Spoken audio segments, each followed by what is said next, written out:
Қайырлы күн тәп-тәтті арнасының тәп-тәтті көрермендері. Бүгін біз эксклюзивті картофельді спиралькалар дайындайтын боламыз. Ол үшін бізге картошкамыздың ортасына шпажкамызды тығып, әдемілеп осылай видеода көрсетілгендей етіп кесіп шығамыз. Сіздер қаншалықты жұқа етіп кессеңіздер, соншалықты қытырлақ болып шығатын болады. Бұл тағамды балаларыңызға чипсыйдың орнына жасап берсеңіздер, өте керемет болады.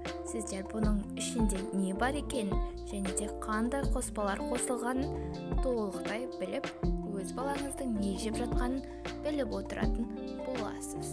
Толықтай турап болғаннан соң шпажкамызға осылай әдемілеп жайып шығатын боламыз. Ескере кететін жайт, осы картошканы кесіп жатқан кезде арасын бөліп алмаңыздар, себебі ол дұрыс болмай қалуы мүмкін.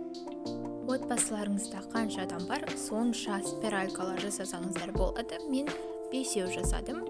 Неке бәрі идеально шыққан жоқ, бірақ та өте дәмді болғанына кепілдік бере аламын.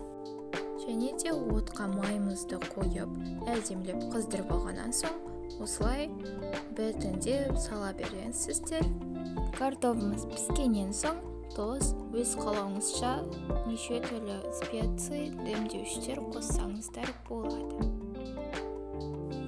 Мінеге дәл осылай оп-оңай етіп картофельді спиралька жасасаңыздар болады. Осындай картофельді спиралькалар жасап, түрлі отбасыларыңызды, балаларыңызды қуантыңыздар. Бұл картофельді спиралькалар дүкенде сатылып жатқан түрлі химикат қосылған чипсыларға қарағанда 10 есе артық деп 100% сеніммен айта аламын.